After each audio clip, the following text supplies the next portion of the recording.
anyone who's got a dog in their life, whether you're their parent, whether you work professionally with dogs, you need to know Dr. Peter's information. Dog is not a purse. And if someone is getting a dog just to be cool or fashionable, I'd say go and see a psychologist first and see what the challenge really is. I absolutely love that you started on this area rather than some of the more obvious ones. So people should be really paying attention. If there's one thing that our dogs would like us to know, please, please, please be open-minded. I think it's really important that more people listen to things like this and sort of learn to ask questions and what if. And this is really important information for everyone. And I think it makes people feel, wow, a bit of a weight off their shoulder when you sort of run through just actually it's not as complicated as people think it's going to be. I know that most of us would do anything for our dogs.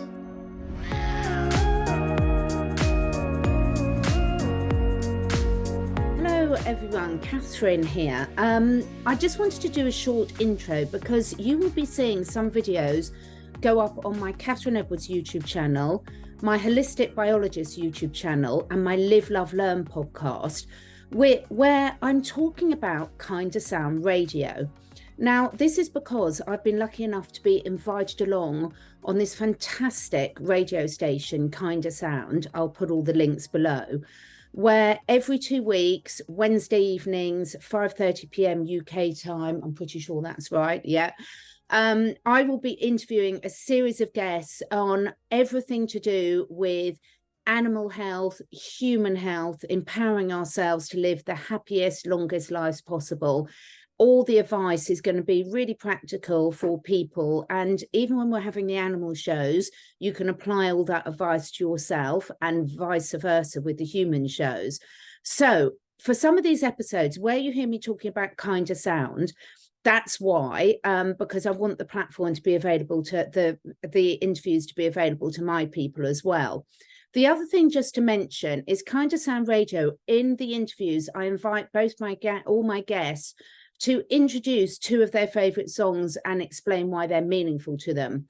Now, on the radio show, we have a license, KindaSound have a license to play the music, but we're not allowed to do that on YouTube. So in the YouTube versions, the actual music is missing, even though the explanations for why the guests have chosen those songs and what they mean to them are there. So please do feel free to play those songs separately and see how you resonate with them. Thank you for watching these episodes. You're going to love them. We want this message to go out to as many people as possible. And do check out the links below so that those of you that want to look up KindaSound, they're doing amazing work. They've got fantastic interviewers. They've got all the details for how you can watch and support them on all their platforms are below. Thank you for watching. So I am very excited to welcome all the listeners to this very first Holistic Biologist show with me, your host, Catherine Edwards, on KindaSound Radio. So please do tune in every fortnight at 5:30 p.m. UK time on Wednesdays. So this is the first show that you'll be listening to for the Holistic Biologist. So let me know what you can expect.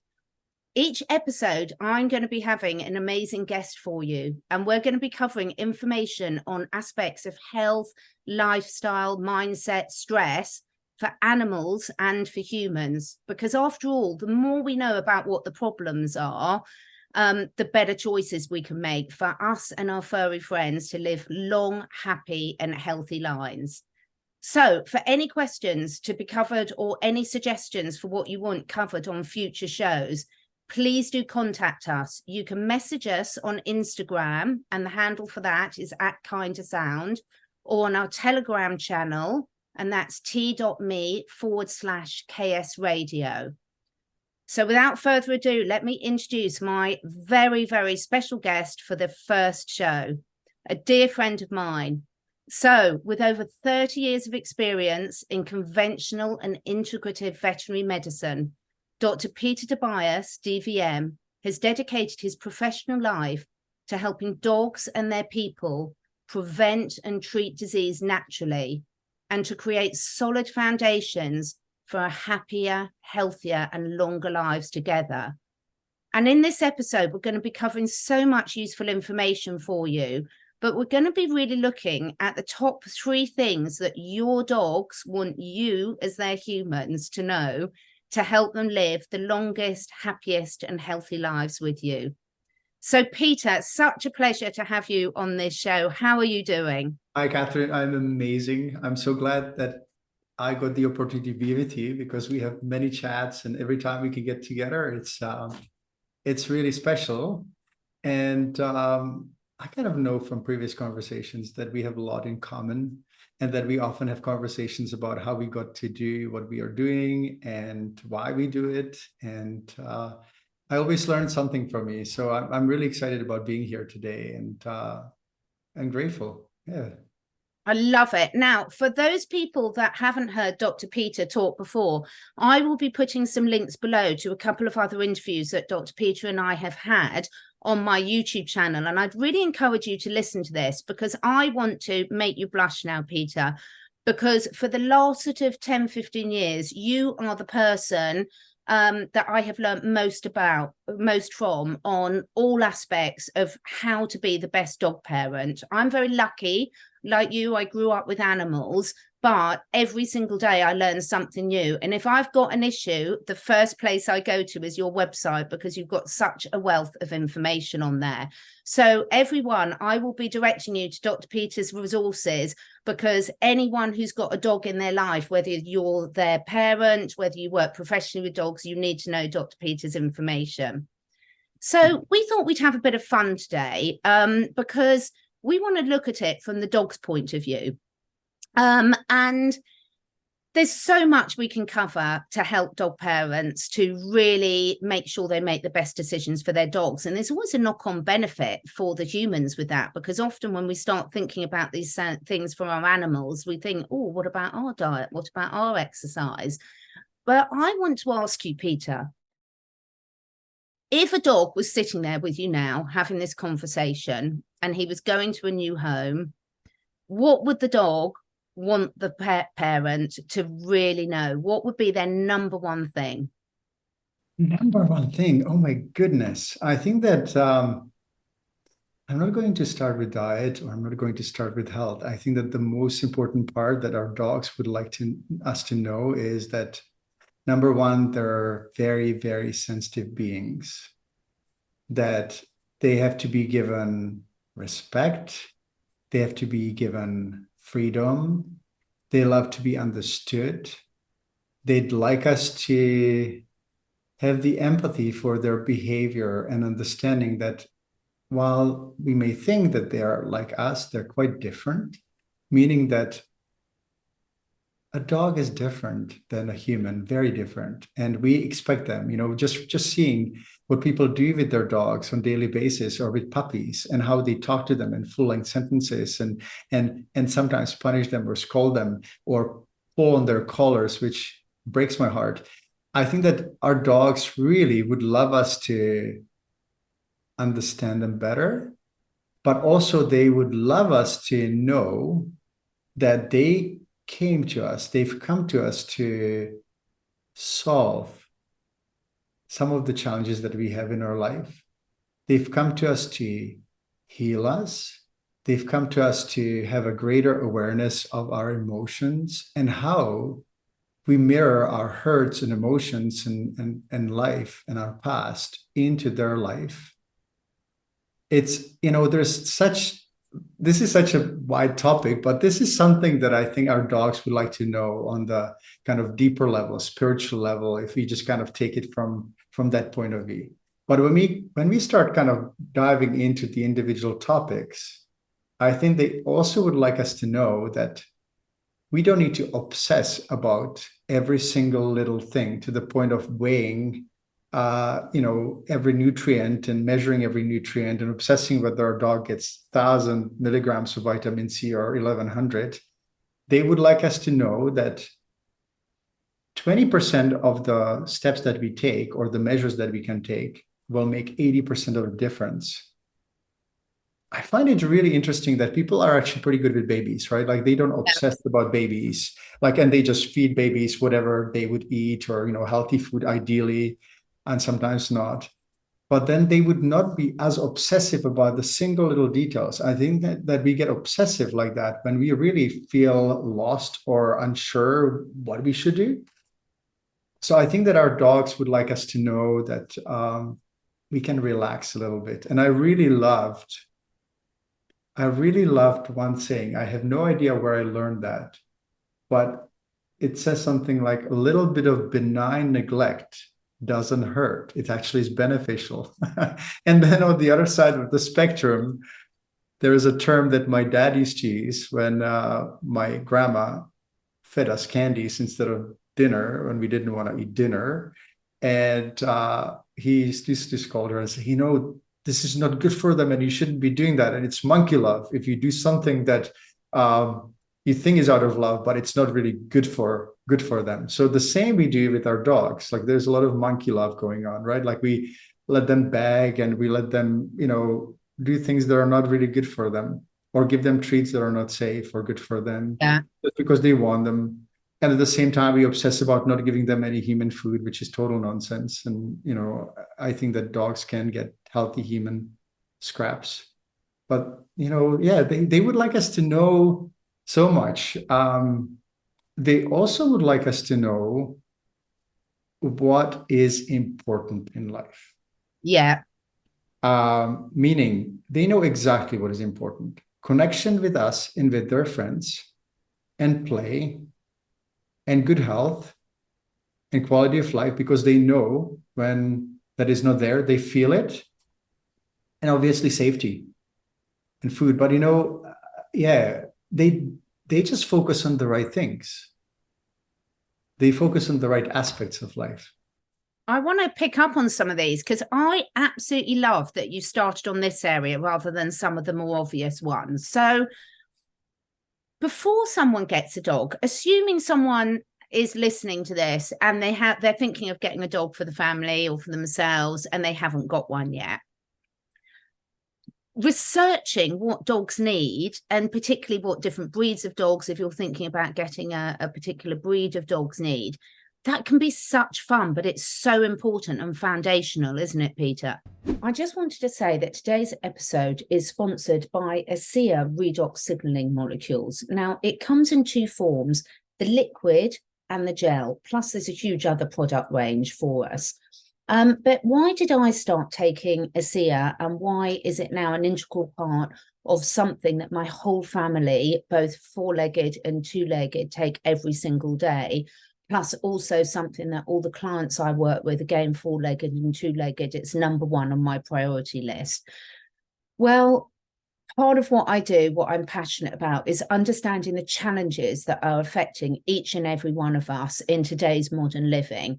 The more you know, the more sometimes you wish you didn't know, but the pollution in the air, in the water, in the food, the control of our minds, the propaganda. But one of the things that we can do is take back responsibility for our own health. Now, every single cell of our body, whether we're an animal, whether we're one of the dogs in the backgrounds or one of my plants, contain these redox signaling molecules. And cellular health and cellular communication is absolutely key, whether you want to get your body back in balance, whether you want to reverse the aging process, whether you want to address any particular challenges that you've got physically, emotionally. It all starts with healthy cells. If your liver cells are healthy, your liver's healthy. If your brain cells are healthy, your brain's healthy. But just like a mobile phone, most of us have got mobile phones that we use on a routine basis now. But that mobile phone, regardless of whether you've got the latest model, is completely useless without a signal. So what does this technology do? The gel is something that you can apply topically over particular areas of concern, whether you want your skin to look better, whether you've got cellulite, whether you've got an area that's causing you a challenge. The liquid is something you drink each and every day to top up what should be in your cells anyway. But when our bodies are stressed, diseased, challenged, or as we age, we make less of them. So personally, I wouldn't be without it. My sleep's better, my energy levels are better, my mood's better, my mobility's better. If you want to find out more, the details are below. But I'm so grateful that this came into my life, and I'm so grateful I can share it with others. I hope you love it as much as I do. Let me know. Oh my goodness, absolutely. I think that people should really, first, they have to have time. Yeah. They have to understand that their dog will need 2 to 3 hours of their time minimum a day. Yeah. And I mean, it's not okay for a dog to be locked in the condo for 8 hours, 9 hours.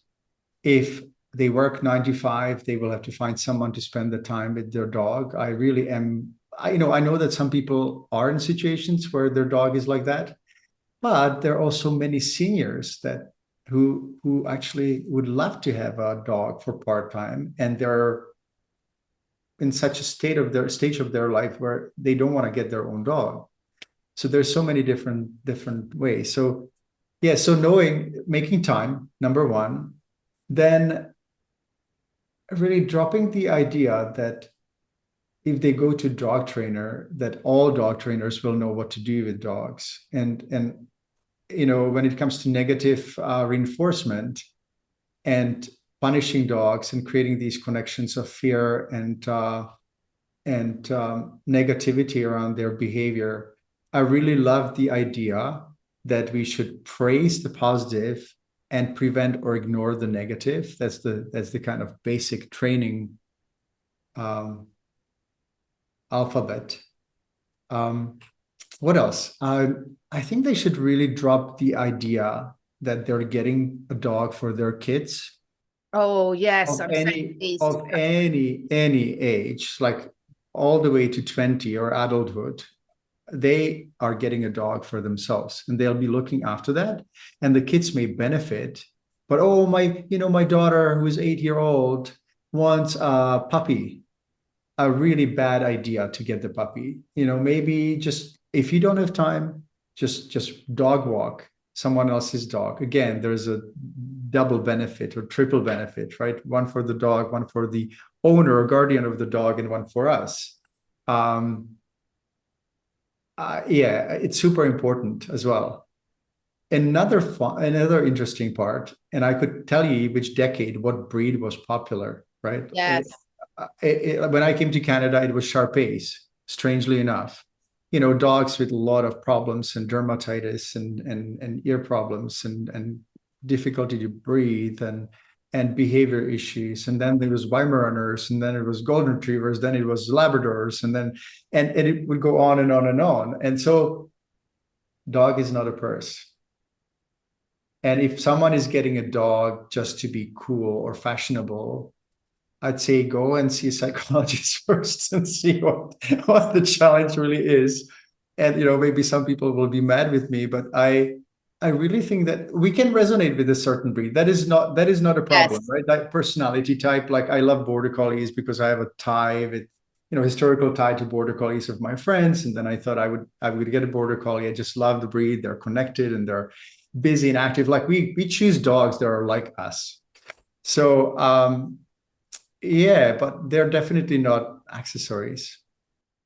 I want to just pick up on that because it is really, really important. Now, some people listening to this will be thinking about getting a dog. So our advice is very strongly research whether you're going to get a rescue or a particular breed. Look at your lifestyle and your personality and your environment to make sure you get a type of dog that is going to be a fit. You're going to be a fit for them and they're going to be a fit for you, because it's so important. But if someone's already got a dog, Peter, I would say it's still a really good idea to really research. You've got sort of different levels of hierarchies. You've got dogs' needs, and then certain breeds of dogs have different particular needs. Yeah. Absolutely. It's some dogs would just like to lounge and lie around, and some other dogs would be very active, and the personality type is kind of predictable in the purebred dogs and a little less predictable in the mixed breeds. You were talking adoptions versus rescue versus not, and I think that these two camps have to come to some sort of peace, right? Because Yeah. I think that rescuing dogs is obviously it's an amazing and very helpful thing, but sometimes it's not possible. Mm. I happened to be in a situation where I was looking for a border collie puppy for about 6 months, and we didn't have a dog we lost Sky about 2 years before then, and I couldn't find a rescue border collie, and I needed a puppy because my dog is trained for my sleepwalking. I sleepwalked through Glassdoor when I was about 22, and I almost died. So I needed a border collie. I needed to train it from puppyhood, and I found a border collie puppy in a rescue organization, and then it took a week to approve me, and then I was approved, and I was in Europe at that time. I said, I'm flying out. Can you hold the puppy for me? No holding, right? And so then you kind of go, man, like I really admire most rescue organizations because they're cool. But sometimes I feel that kind of power over people who are kind of coming and almost begging, hey, give me the puppy. Some of those people are not that kind. Like, we found an amazing dog in the Rocky Mountains when we were hiking about a year ago. And our friends who adopted another rescue dog that we fostered lost her, and they were looking for a dog. And I came to this rescue lady and said, listen, like, we have amazing family for this dog. And they would want the whole family to drive 1,000 kilometers. They absolutely refused to actually me giving the guarantee that the dog would be looked after. And it was such a gong show that I thought, I'm not surprised that sometimes people just go, I just don't want to go through this time. But I don't want to discount the important role that rescue organizations have. But I said that we have to make peace or come to some sort of understanding that the purebred dogs are important from heritage point of view, from cultural point of view, from working point of view, and you just almost like they're art that the humans created. Sometimes not very successfully. We forget that dogs need to be able to breathe and move and have certain characteristics. But I think breeders are as well important. And I'd say, let's try to rescue whenever we can, but also let's try to support and not defamate the efforts of breeders who are basically trying to preserve the tradition. And it's a hobby, and it's amazing to know that there are certain that we've been able from the primordial dog, we've been able to create all these different species. Isn't that beautiful? It's like, it's a miracle that we have the same. Incredible. Yeah. And so many have so many important roles. If you've got a sheep farm, you need a working dog to do that. And they love to do that work as well. Absolutely. So I think that is really, really important. And I think also in terms of understanding, being really honest with yourself and what your capabilities are and your needs are. I will just say one thing. I'd love your opinion on this, Peter. There's a lot of, to me, I know a lot of very responsible dog breeders that really maintain the integrity of certain breeds for certain reasons and do a lot of health checks before breeding and breed them in a very responsible manner. And then we've got what I would call the new type of breeders where they just want to breed. A classic example will be the doodles. We've got the doodle everything now, every possible type of doodle. Yes. Because they look incredibly cute. But often when people are doing that, they're not necessarily getting the same level of care or attention. Have you got any words of warning for that for people? I don't really know why this trend happened, especially in North America, maybe in the UK as well. I don't see it as much in Europe, actually almost at all. I think part of it is that people really want to, they kind of, we want everything perfect, right? So they go, okay, I like the poodles and I like the golden retrievers and I want to cross them and I will have a perfect dog. Then second, there's the fashion trend. I definitely think that that's it. I find it kind of funny that people kind of establish those. They think that these dogs are breeds, which they're not. But I'm fine with it. Call it whatever you want. I think these dogs are lovely. I don't, but obviously they're not bred with mindfulness and focus on health and function and longevity. When we see that, let's say, Bernese Mountain Dogs are probably one of the shortest living breeds, maybe breeding them with another dog or with another breed would actually be beneficial. But at the same time, it's very likely that we are going to introduce some genes that are not that favorable. It's very complicated. Catherine, I don't have a big problem with people actually doing that, even though I am curious about the whys. Yeah. But I am worried that the traditional breeds and the responsible breeding and focus on function and job and maybe even body characteristics and so on will be lost. I have one example actually that is really strange, but I will mention it anyway. So in Prague, where I spent half of the year, because I'm from the Czech Republic originally, I've lived in Canada for 30 years. In Prague, there is a place where there's a wall. And originally it started with a big painting of Lenin. People started putting little art and graffiti and so on. And it's become really beautiful. And it's kind of a place for people to come and reflect and celebrate freedom and so on. And about 2 years ago, they repainted the wall. And artists basically from different countries in European Union actually came and painted this amazing wall. And then as other people started adding, it became a complete mess. And only the upper section was still, because people couldn't reach it, it was still the art, but the lower section it's nothing. And it's a blend. Like, I usually say when people start kind of blending and kind of like there's no structure or form, it becomes really just one. And I think that it's really easy to kind of take the breeds and mess them up and all that stuff. But it would be and will be very difficult to restore them and keep them healthy and all that. So I'm a little worried that when we do without any awareness or control what we've done with the breeds, I'm not really 100% sure that it's actually favorable for the canine species.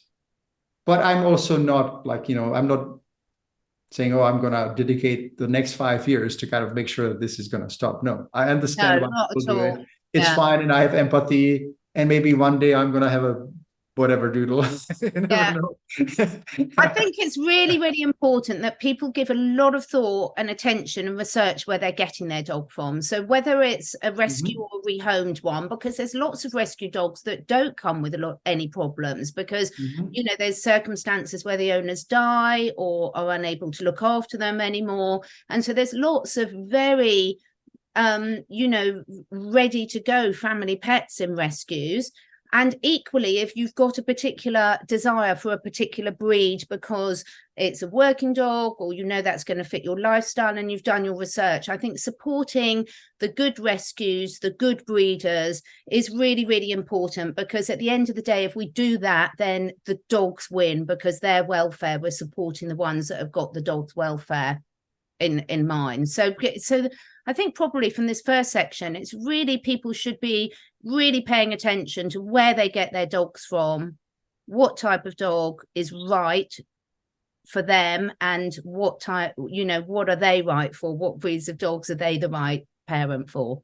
And pay attention to training and pay attention to the characteristics of the breed. Like if, for example, I would never get a German Shepherd. Not that I like them. They're beautiful, gorgeous dogs, but they're a little more reactive, right? And most of them, not all, but most of them.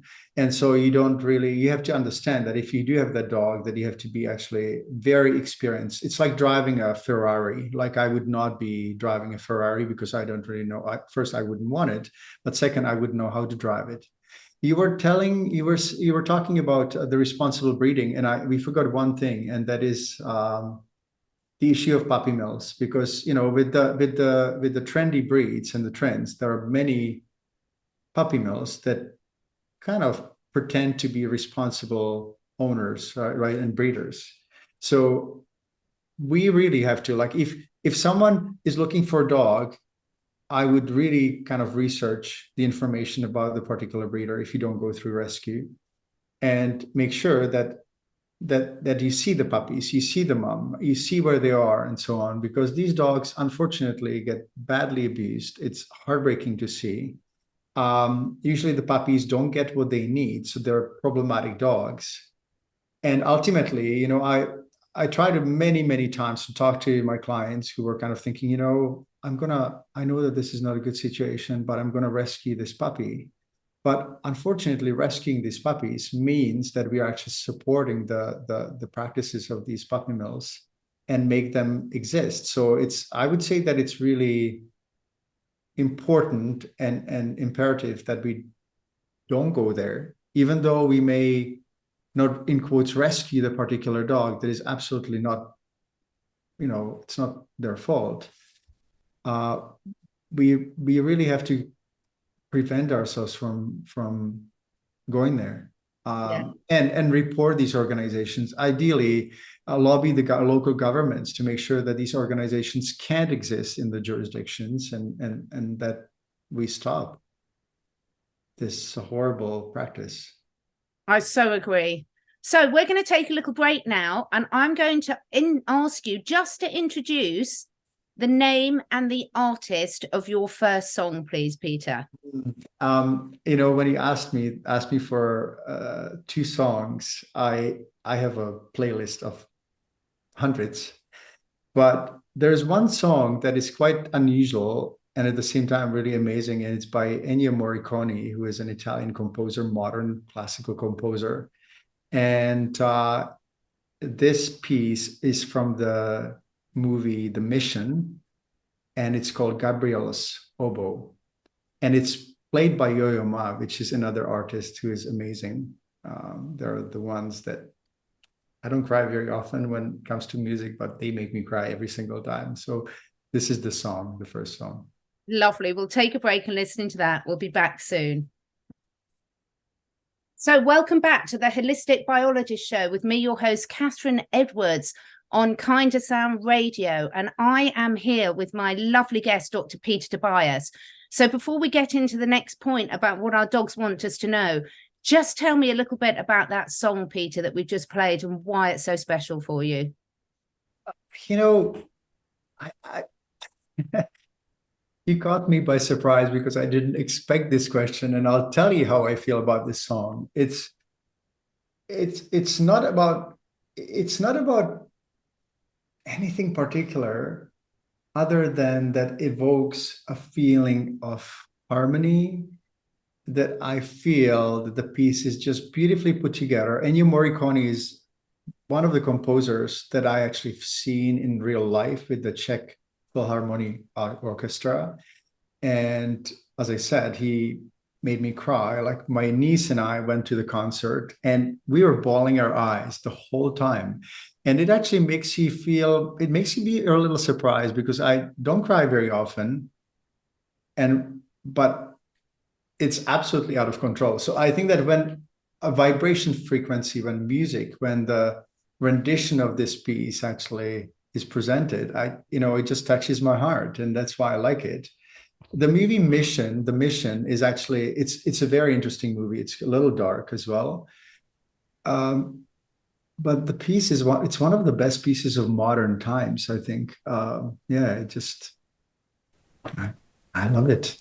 Love it. And very apt, because we have been talking before the break about dogs and the 3 things that every dog wants their parent to know. And in part 1, we covered a lot about really how much thought before you get a dog, understanding the type of dog you've got, their particular needs, is really important. And we know dogs have such big hearts, and no wonder that resonates with you. But now we want to move on to your number 2, Peter. So the dog's sitting here and you're having the conversation with the dog. They've spoken about all the stuff we've spoken about in part 1. What's the next thing every dog wants us parents to understand to help them live long, happy and healthy lives? I could jump to nutrition right away because it's what everyone expects. And I hope that we'll have time to talk about it today or maybe in next broadcast. I think I'm going to go to collars. Good. And the reason is so many people don't even think twice about what collars are. They just put it on their puppy, and the puppy pulls and tugs and wants to say hi to other dogs or sniff something, and there's just constant constriction. Now, imagine that we would put a collar on a baby. Like, people would be just horrified. Yeah. But it is no different because living being that has something around their neck, and the neck is very vulnerable. The neck is the place where the most vital blood vessels and nerves are, the thyroid gland, the vagus nerve that basically supplies the heart and the lungs and the digestive tract and the kidneys and so on. It's directly related. Also, the nerves to the front feet go to the feet from the neck. So the front feet are supplied from the nerves, by the nerves from the neck. So the first thing that I think our dogs would want us to know that the collar is really uncomfortable, and that while we need to keep our dogs safe, especially in street setting and city setting, it is not okay to put a collar on them. And that is usually how many of the health problems start. And I'll give you just a few examples. Can I just ask before you go on to this episode, Peter, are you talking about leading a dog from a collar? Or because I mean, a lot of countries actually need a collar around with a name tag on. Yes, absolutely. So I just want to clarify, and this is my bad that I didn't make it clear. It's not about the collar, because collars are good for putting the tag on and the ID, or even tracker if your dog is off leash and likes to run off. Sometimes collars are just good to look at, right? Like, many people just like to. So it is not about the collar, the placement of the collar, but the fact that we put the lead on the collar. The only thing is that many people make collars too tight, and that can be a problem. So there could be at least 2 fingers that should fit between the neck and the collar, and really loosely. Harnesses are the best way to go if it's properly fit harness. I use harnesses that are actually from the UK, and they're called Perfect Fit. A really I've great got company. those too. Yeah. It's Perfect Fit. It's 3 modular harness. It's great. I don't use anything else. So yeah, I think that's something that dogs want us to know. Dogs also would like us to know that the retractable leashes may cause significant harm, because they usually pull. So there's a lot of pressure developed on the thyroid gland, on the blood vessels, on the muscles, on the nerves.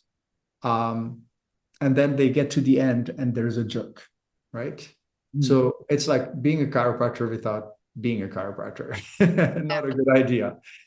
So we are kind of creating these micro trauma that over time actually result in a big trauma.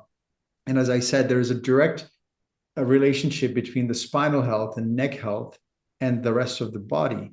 The neck is, from my perspective, the governing area for energy flow in the body, for spinal flow, nerve supply, blood supply, and so on.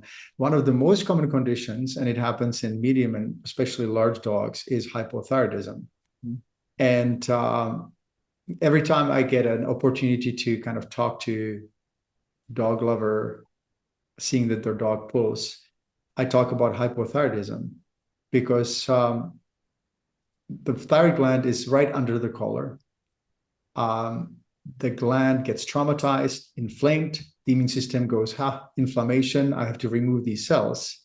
And when those cells are removed, dogs don't have an ability to produce sufficient amount of thyroid hormone. And that's how hypothyroidism in many instances happens. Of course, there's immune component to the condition and so on, but I do find it curious that small dogs don't really get that, because they don't develop that force. They don't pull as strongly. Yes.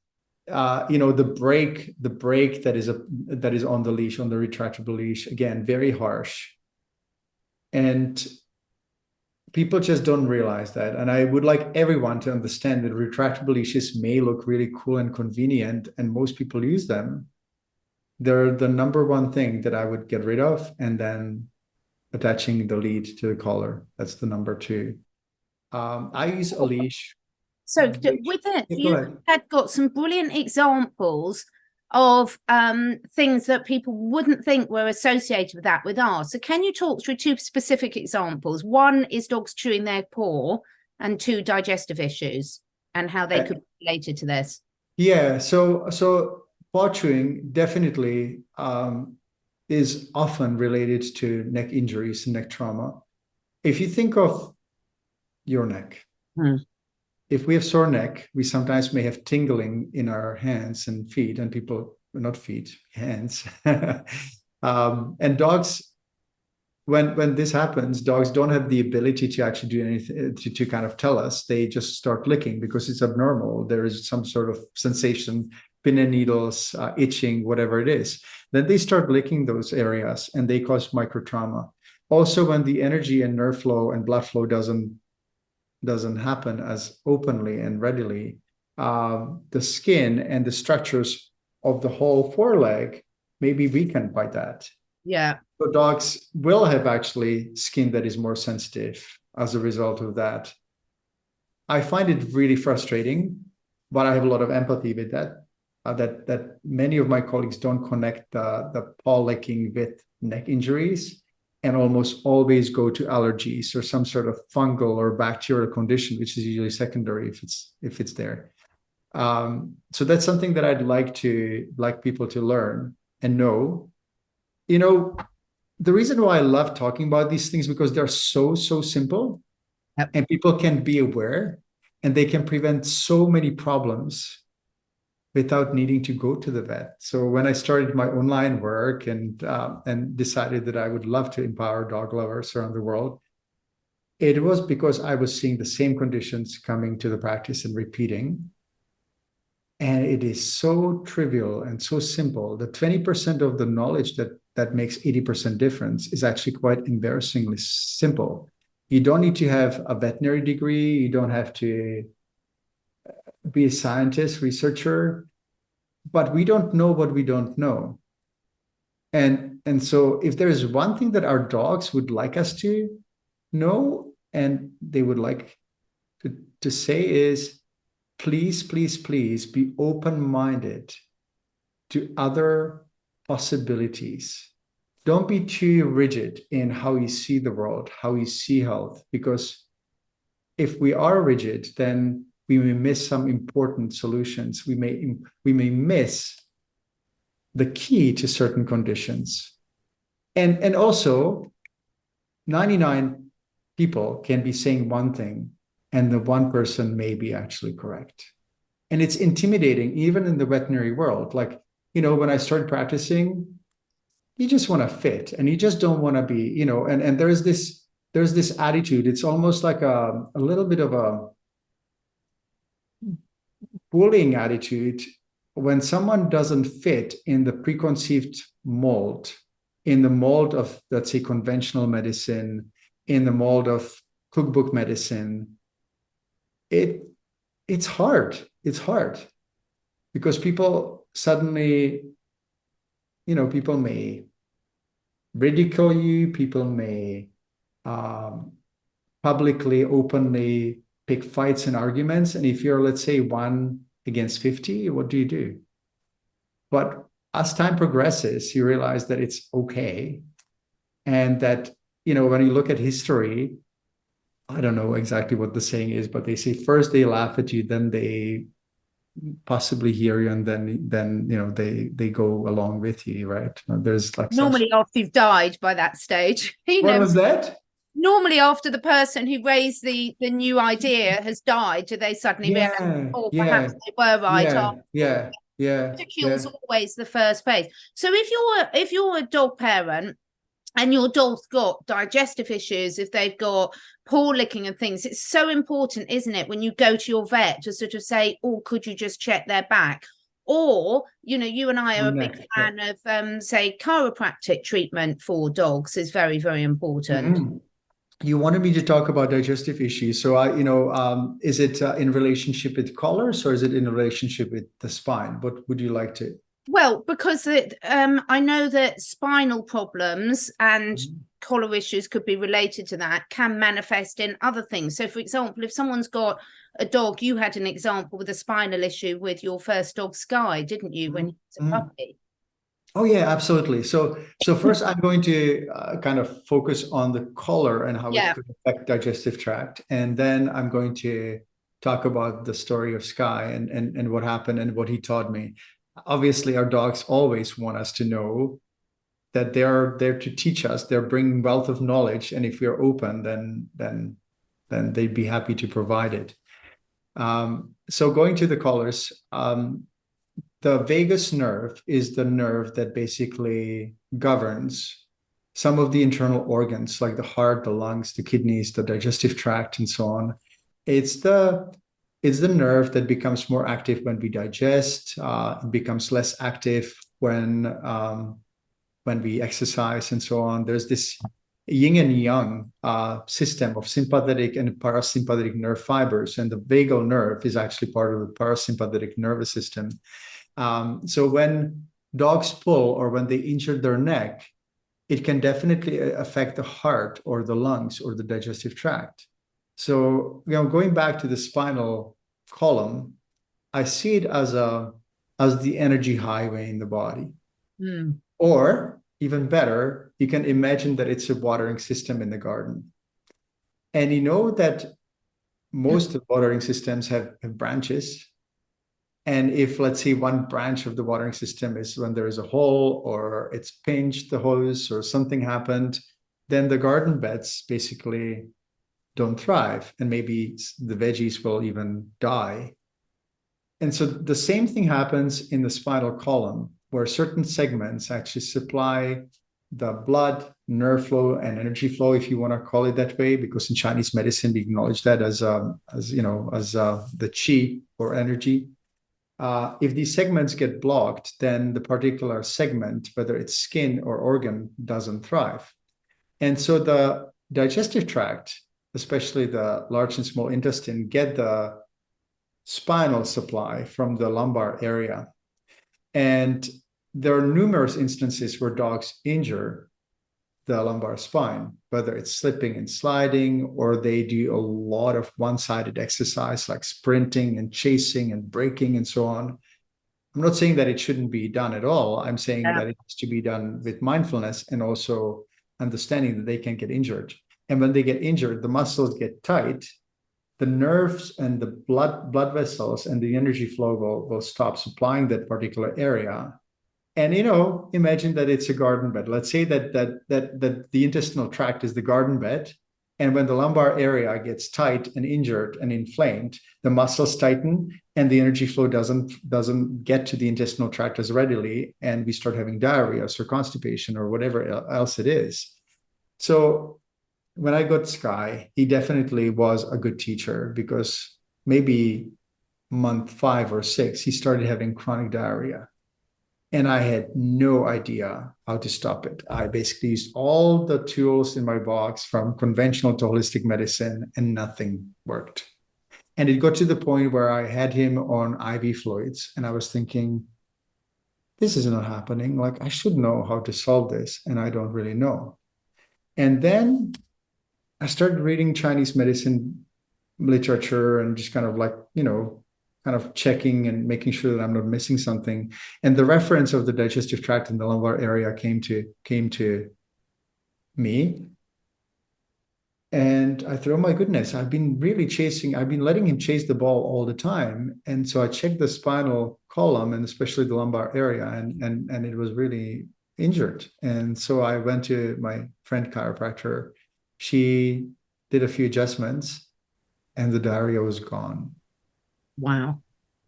And I used some homeopathic remedies for releasing the muscle spasm and tightness. And it was great. He was never perfect, meaning that the propensity to his digestive tract weakness was there as a inherited tendency. But I learned how to manage it, and he lived 16 years, and he was really happy and really great. So since then, I've helped many clients solving the diarrhea issue. I'm not necessarily saying that I'm not going to address all the other parts, like, making sure there's no bacteria that is pathogenic, ensuring that the microbiome is healthy, ensuring the diet is fine. Like, all that is actually, it plays a role. But what if there's a case that doesn't respond to that? And Sky was one of those dogs. There was another piece of the puzzle. And I have actually one client and very dear friend of mine from the UK, Michelle, whose dog had exactly the same challenge and problems. And, 10 years later, she's still talking about it, how simple it was, and how she was going back and back to the veterinary clinic where she goes, and they couldn't solve it. And when I hear that, it makes me really happy. But I also go, well, I don't really deserve that much credit because it's really simple. We all could know that if we share the information with each other and are open, right? Open-minded. Yeah. And there's a little bit of dogmatism when it comes to veterinary education. Also, we just get in the rut of cookbook medicine and we don't talk to each other as much, or maybe we do, but it's complicated. So I don't want this to come across as saying, hey, my colleagues are doing this intentionally. There are many things that I don't know how to solve, and other colleagues can help me to solve them. And that's why we need to talk and be open-minded. Yeah. The open-mindedness, that's something that our dogs want us to know, for sure. I love that. And for myself as a dog parent, I think it's really important that more people listen to things like this and sort of learn to ask questions and what if, and also to make sure if you're going to a vet or a holistic practitioner or a chiropractor with your dog, you give them as much information as possible. So, for example, if your dog is chewing, but make a note and take pictures of where they're chewing, or take a little video, because the more information as their owner that you can give the practitioner, the better they're going to be able to solve the problem and work out the root cause, because all of these little behavioral things are giving you a clue. And because our dogs can't talk to us in the way they want to, it's our job as their parents to really notice these little things and just take note of them, because if there is a change like that, there's always a reason for it. That is very true. And but I also would like people to be kind to themselves, because they shouldn't beat themselves up if they miss something. There's so much to learn, but there's some basics that can really open your mind. So, what I do usually with people when they come to me, or if I have new subscribers, I try to teach them something that I've called a healing cycle. And it's the basic principles of maintaining health. And these principles actually follow what nature does. It follows nature. And it's relatively simple. I'm not sure whether we have space to talk about it. But let's talk about it now, because I think we should let's talk about the healing cycle now to close off the show, because this is really important information for everyone. And I think it makes people feel, wow, a bit of a weight off their shoulder when you sort of run through just actually it's not as complicated as people think it's going to be.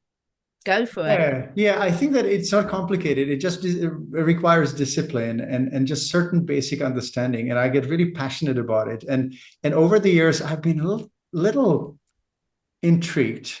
Well, I haven't been intrigued, but I know that people usually come to me when they have a problem, right? So and the healing cycle can be applied. But I've been, at a certain point, I've been feeling really frustrated that I have been unable to convince people that this is something that they should pay attention before it's too late. Yeah. When disease strikes, it's much more difficult to actually solve it. And sometimes it's too late.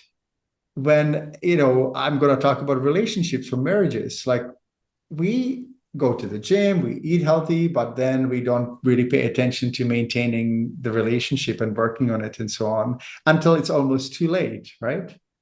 And so going back to health, healing cycle is really simple. So for the longest time, I was trying to kind of make the whole system of healing and health simple enough to be able to present it.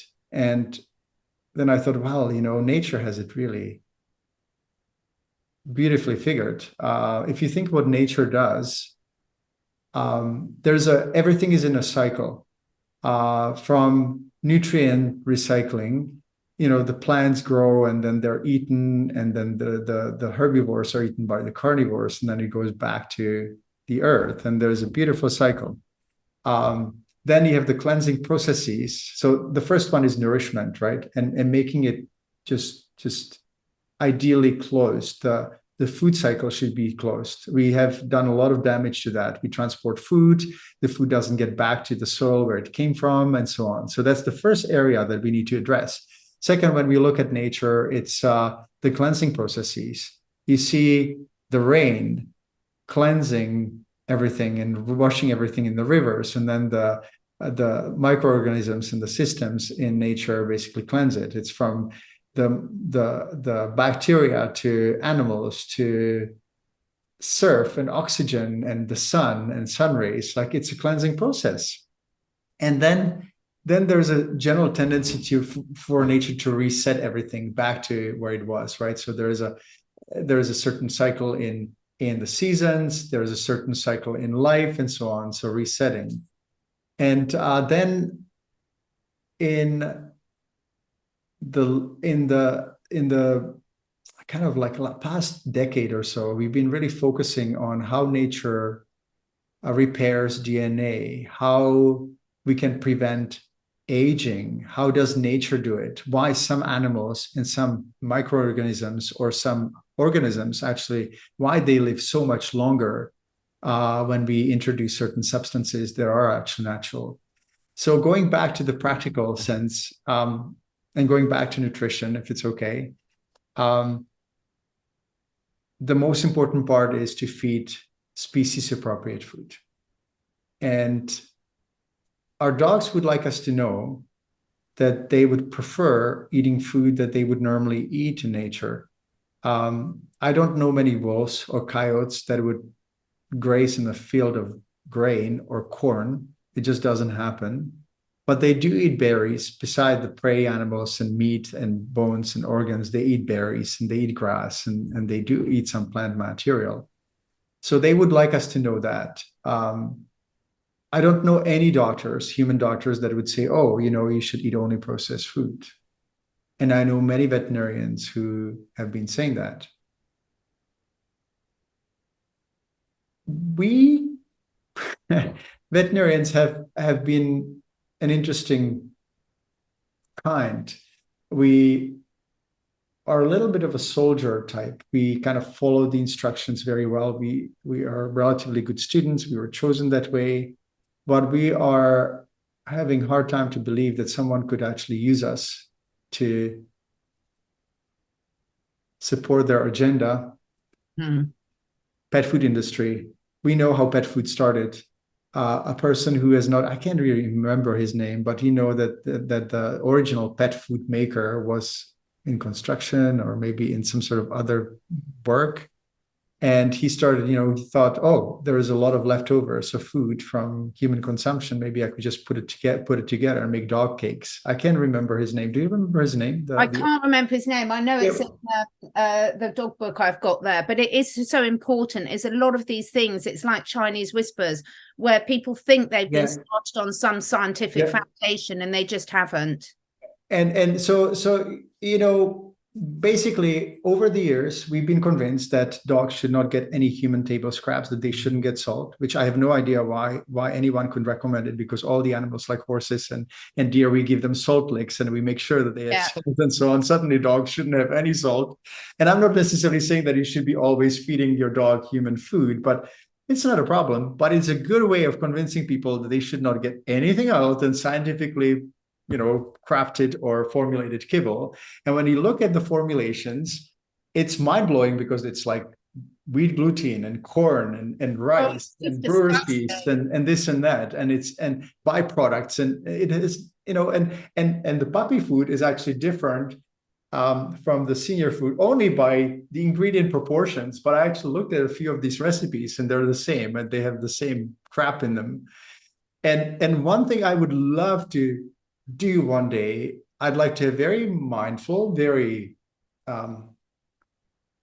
peaceful conversation with some of these pet food manufacturers, or even candid but not public conversation. So I really learn what they're thinking, but they really believe what they're doing is actually good for our dogs. So going back to why people feed kibble, I know that people feed kibble because it's convenient, because they were told that that's the good thing to do, that it's balanced. They're worried that they wouldn't balance it and so on. I've created a healthy dog food recipe maker on my website. It's all free. People can go there. People can also go to Healthy Dog Tool, which would give them an idea how to solve some of the challenges and problems they deal with. It would give them customized plan. It would give them suggestion for supplements they should be giving and so on. You know, healthy dog food is actually either raw food, and there's many reasons why, like we would not be surprised if wolves and coyotes eat raw food, or tigers, but you know, dogs are dogs and they have the same digestive tract as wolves. Like you would not recognize it histologically. But there's another problem. And so going back to the healing cycle, diet is important, but because we've been affecting the food chain to the point of, you know, soil being depleted and overused and so on, we need to actually supply or supplement some of the nutrients. So part of the dietary kind of step of the healing cycle is to supplement omega oils, vitamins, ideally fermented vitamins, which is very difficult to get, but you know, there are some, and I've formulated one as well. Vitamins, omega oils, probiotics, and minerals and amino acids. And if you do that, then you basically have provided the essential nutrients that your dog cannot make. Brilliant. We're going to have to stop it there, I'm afraid, because we're out of time. But I just want to summarize that for people. Your website, drpeterdobias.com? Absolutely. Yes. Yeah. On there, I want everyone after the show to go and have a look. Go and have a look at the free dog recipe maker. Let us know by clicking on, by connecting in with KindaSound on Instagram. Put in the Holistic Biologist. And if you'd like us to come back and do a show specifically on diet, on detoxing, on supplements, because I think that would be so important. Let us know what you think in the comments, because we want to be here to help you get the best relationship you can with your dogs. Peter, honestly, I could talk with you for so long. Thank you so much for your time today. Absolute wealth of information. Let's play out with your final song. Just give us a little bit of information about what the song is and why it's special to you and how it relates to dogs. Yeah. The song that I would like to play is from Brian Adams, who's from Vancouver, where I've lived for 30 years. And it's called Everything I Do It For You.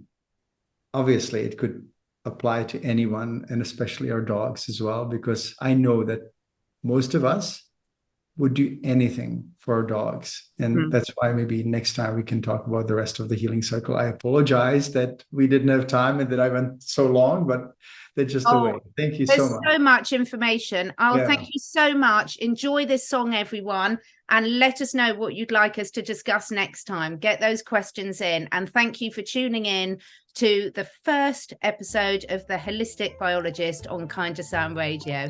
Thank you so much, Peter. Thank you. Thank you so much for taking the time to listen. And if you feel inspired, please do share with your friends and family. My goal is to inspire as many people as I can to live their best lives, to stay curious, and to raise their consciousness and that of the collective. So to do this, I need to reach as many people as possible, and this needs your help. If you feel drawn, would you be willing to share your favourite episode with 5 different people? This helps us spread the word and also helps me encourage some exciting new guests to take part in this podcast. If you feel drawn to do that, I will be very, very grateful. All the links and discount codes where applicable for all the products that I support are on my 2 websites, katherineedwards.life and katherineedwardsacademy.com. All of the products are personally tried and tested by me, my family, and my clients. And finally, please do press the follow or subscribe button, depending which platform you're listening on. And above all, stay curious and stay free.